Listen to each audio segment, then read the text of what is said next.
Hey, San Antonio, Duke Jonitz with the Beacon coming at you with another Beacon report.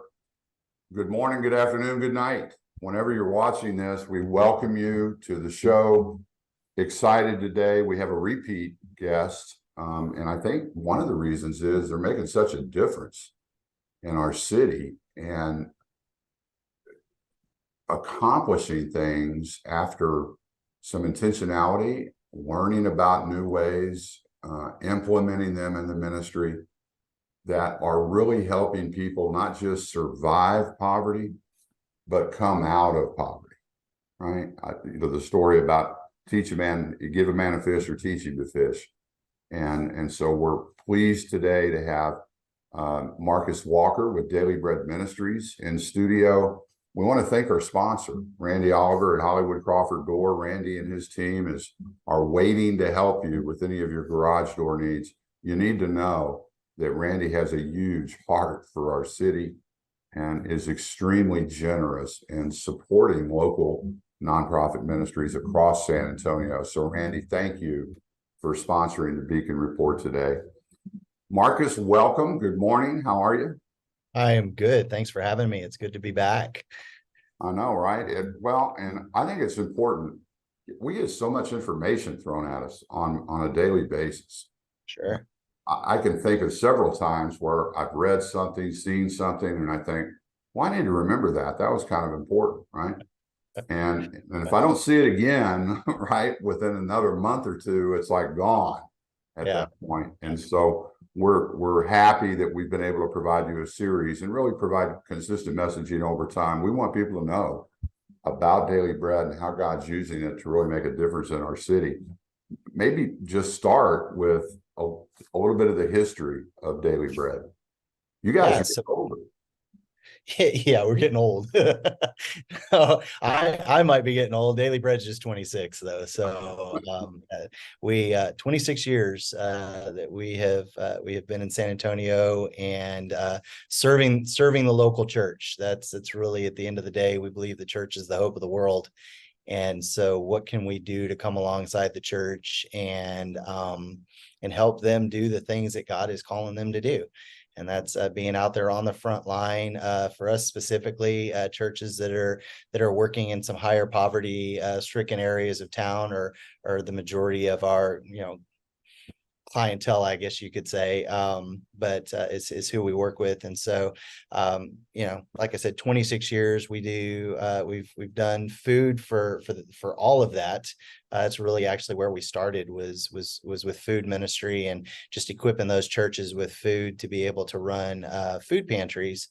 But over the last 5 to 7 years, training has become the thing that is just essential as part of the process of how do we really lift people out of poverty, because we know just feeding them is not is essential and is good, but it needs something more than just feeding to lift them out of poverty. Just giving them what they need doesn't necessarily lift them out. Well, I think one of the most important things is that you guys are training leaders who can train Yeah, others, right? So there's a huge exactly. multiplying Yeah, impact that the leaders that you train have across the community. right.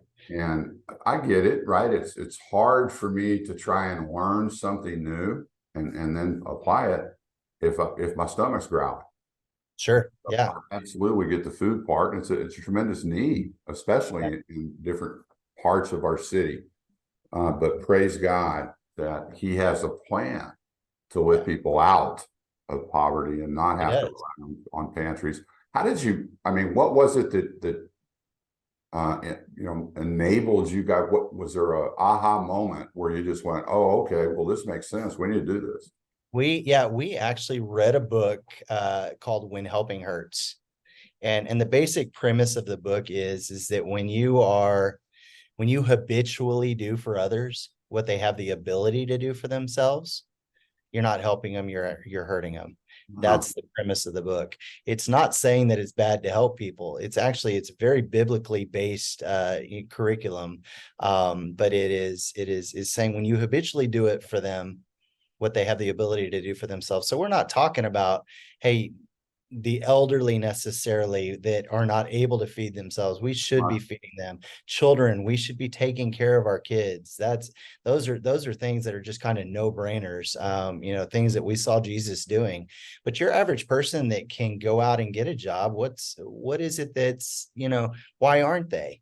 And if we continue to do everything for them, maybe, Well, you're maybe we need wrong. to take maybe Yeah. we need to take a look at that. And there's poverty is an extremely complex issue. And so it's not as simple as just saying somebody's lazy or somebody doesn't want to do this, but we've got to get into the deeper things of that and realize we live in a city and in a nation, in a world where there's profound brokenness, and we need to know our creator, but we also need to have our identity rooted in who he says we are, and how he has laid it out that we are to work with others and in relationship. And so there's just profound brokenness in the world that plays a deep or just plays a huge role in the poverty that we all see. And so we seek to dive deep into poverty and really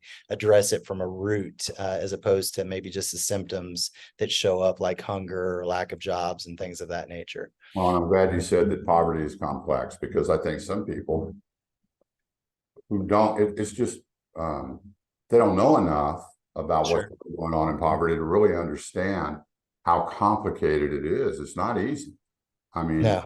yeah, get a job, then I got childcare, and how do I pay for that? I don't have transportation, and on it goes. It seems like it's Yeah. just almost insurmountable, one problem after another. So praise God that Yeah. so talk to me a little bit about that root. What do you think is the root symptom We that we keeps people in yeah. poverty? Yeah, we believe the root cause of poverty is broken relationships, and I'll expand on that a little bit to try to help it make sense. But I think the first broken relationship that we have is a broken relationship with God that goes all the way back to the garden, right? So we all get that, we understand that. But I would say that even today, me, Marcus, and I'm not going to speak for you, Duke, but even I, You can talk even for me, brother. Come on. uh, even I have some brokenness in my relationship with God. I don't completely understand him to the level that I wished I did, or you might even look at it and you could just ask the question, when was the last time I made a major decision without consulting him? Well, that shows a little bit of still some brokenness in me. I need him every single day. We need him every single day. We're not supposed to be doing stuff out here on our own. He has the plan, and he'll give you the plan if you spend the time with him. And so it starts with just that broken relationship with God. But then, of course, like I mentioned, you have a broken relationship with what we would say self, which is just our identity. Whose am I? I'm a child of God. Now the world may have told me I'm this or I'm that, or even maybe people like you and me, or maybe some of the listeners, our identity might be rooted in the things that we do, the Right. work that we have, and the things that, and without recognizing that God is the one that gave us the ability to do those things, there's some brokenness there. So what does a relationship with self look like, and where is my identity? Is my identity in wanting man's approval or God's? Those kinds of things. And so then of course there's broken relationships with other people. Probably the easiest one to understand. Well, and you hit a word that I Yeah. believe is going to become a buzzword for the next several years, and that's identity. And there is Yeah. no doubt confusion in our culture today Absolutely. about who am I and why am I here, right? Yeah. And Yeah. so, kind of It's important maybe to go back to the instruction manual of the creator that created you to mhm. figure that out, right? Right. Yeah. So, I guess explain maybe to our audience what's offered. I know there's more than one course. Oh yeah. Yeah. So, So yeah, I can do that, and I'll try to do it as fast as I can, because we start with that book, When Helping Hurts. Any church partner that works with us now goes through a 6-week class called When Helping Hurts, because Wow. we really want to change the way we're viewing poverty. I think a lot of folks would think, hey, if we just give people the things they need, they'll get better. And in some cases, that's possible. But in most cases, it's not. In most cases, that's not the situation. We've seen that for years. And so we want to help the churches think about poverty differently. We want to help them to realize that, hey, just passing out food is not gonna solve or not gonna get you where you're trying to go with people. And so we start with that, and that's a 6-week class, and that's actually a requirement for us now. We require our partners, if you want to work with us, you're going to go through the When Helping Hurts class. And so and that's working great. But from there, everything else we do is train the trainer. And let me just say it this way: you and I probably, if I went over to the south side of San Antonio right now and said, hey, I want to run a class, a faith and finance class, well, nobody's going to show up. I don't look the part. I don't sound the part. I don't know the culture. I live out by the medical center. it's I live in a different area of town. I don't speak the language. And so for us, we're saying, how can we train the pastor and the church that's right there in the community, that understands the culture, understands the needs of the community, understands how they think? How can we give that pastor or that ministry leader the tools to go out and teach a class there in a way that they can reach their community? And so for us, it's all about train the trainer. We don't go to the end user. They're using food to build relationships with people that lead them into these these trainings. And so we train the pastor or the ministry leader. And so Faith and Finance is a class we're using. It's also written by the same people that did When Helping Hurts. And it's basically, it's most people are familiar with Dave Ramsey's Financial Peace. Yeah. I'm a graduate of Dave Ramsey Financial Peace. I think it's a fantastic course, but for somebody in poverty, I actually had a woman tell me, she said, I signed up for it, but she said, I couldn't figure out how I would ever save $1,000. I was just trying to feed my kids. I wanted to grow in the area of understanding how to better manage my money, but I couldn't do it because I couldn't, the class was over her head. Yep. She wasn't ready to talk about how do I get to saving $1,000 for an emergency fund. She was just looking, how do I how do I make this work on a monthly basis? And so Faith and Finance starts with, what does God have to say about money? Because we need to change the way we think about money. And then from there, it's going to go into, how do I honor God with my money? And what are the practical things, like, how do I build a budget? How do I track my spending? We talk about predatory lending. Why are payday loans a bad idea? How much interest should you pay on a car? Things of that nature. And then probably one of the bigger classes, and the things that is so neat that people don't know, is, how do I identify a need versus a want? Another one that I'm really excited about: raising highly capable kids. And the reason I just believe that that's such a great class is simply, it has the opportunity to break generational poverty. Unless you're a very intentional individual, you probably raise your kids the way you were raised. It's what you know. And so how can we equip parents with the tools they need to raise these kids in a different way than maybe they've known? It's not instant. So to No. me, to be able to train a trainer that not only can share valuable information with people that they're already in relationship with, beyond that, they can also provide accountability, right? Yeah. I mean, there's going to be application of some of what you're learning in that class. And so is somebody helping hold you accountable to some of the changes that you've decided to make? I think it's awesome. Maybe a story or two, Marcus, that you've heard from somebody that's been helped by the trainers that you've trained. Sure. So we hear stories all the time, and so those are great. Some of the things that we're hearing coming out of the Raising Highly Capable Kids class are just some of the ones that touch me the most, because I think if you're a parent and you're a parent of a teenager, which I am, a great teenager.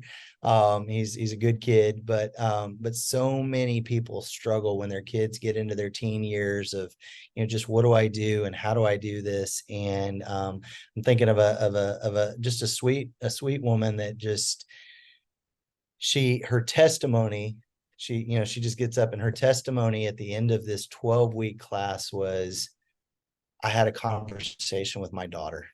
Mm. I talked to my daughter, and my daughter talked to me, and just you could see it on her. You could see the tears, just what it meant was, I didn't know how to do this before. And you know you can only handle so much of that. You can only handle so much of before you don't want to give up. But we see people give up all the time because it's just too overwhelming. Yeah. That's a pretty normal thing in poverty circles. It's like, what is going on? They get so overwhelmed, they just give up. And so to see a mother be able to say, I had a conversation with my daughter, it was like a relationship was beginning to be mended again. And that's those are the kind of things that it's like, okay, I don't know how you quantify, how it's like, I know we're always about numbers and this and that. You can't quantify relationship, and you don't know what God is going to do with that. But that a relationship is being restored between a mother and a daughter. And that's it's just one of my favorite memories of just, there's always a graduation at the end of these classes. And so they give people a chance to just stand up and share testimony of just what they're saying. Faith and finance, that we hear testimonies that come out of that all the time of people being set free of some addictions. It's just the realization that, hey, I could pay my electric bill if I just could stop smoking. Mm. And so the class gets together, and the class realizes it's a community, and the class says, God, you can do that. You can break an addiction. And so the class just comes together and prays over somebody and watches somebody be set free from an addiction to smoking, to see God move. When you see God move in your life, it changes everything. Yeah. We're what we're talking about, and we say is daily bread. It's kind of our, it's all over our stuff, is restoring hope. Yep. People in poverty don't have hope. That hope needs to be restored, and our world will tell you hope can be found in this and hope can be found in that. And what we're saying is the only hope that's never going to let you down is the hope that you find in Him. And so, at the end of the day, that's where we want to point people. Keep doing it, Marcus. I know people that I don't want to do anything else. This is fun. Gosh, you probably, and you know this, right? There's people that you're never going to meet, but they're going to be helped as a result of your efforts to be able to train leaders to train others, right? Yeah, absolutely. So San Antonio, you're hearing it here. Yes, Daily Bread supplies food. But what I heard Marcus just say is it's way more than that. They're training trainers. They're providing the needed information and the steps to really bring somebody out of poverty so the food's not needed anymore. Most importantly, they're connecting people to God and to each other. It's relationship is the foundational building block of the kingdom. And so, Marcus, God bless you and your team for what you're doing. San Antonio, if you're out there and listening to this, they still need your help. They can hold more classes, right? They can serve more churches. And so Daily Bread is where your gift is multiplied. I think if you've been listening today, you heard that, where your gift really becomes an investment with a huge return on investment that's multiplied over and over again. Marcus, give us the website. dbmsa.org. So Daily Bread Ministries San Antonio, dbmsa.org. Learn more about Daily Bread, how you can volunteer and help own a business. Your group can go out and volunteer and become a partner with Daily Bread. Daily Bread, I believe, Marcus, 90% volunteer led. Yeah, we do, we didn't get into this, but we will run these classes. We run these classes every quarter. We'll distribute about $10 million worth of food out into San Antonio, and we're currently doing that with 6 staff. Yeah. And I'm one of those 6. And so, you know, yeah, we run a pretty lean team. Well, San Antonio, give, volunteer, learn more about Daily Bread by visiting that website. Thank you, Marcus, and your team for what you're doing. Keep doing it, bro. We Pray will. for them, San Antonio. Please, that's the best thing you can do for us. Yeah. And the strength that comes from prayer. We'll see Yeah. you in a couple of weeks on another Beacon Report. God bless you. Amen. Our God reigns. We love you, Jesus. Love you too.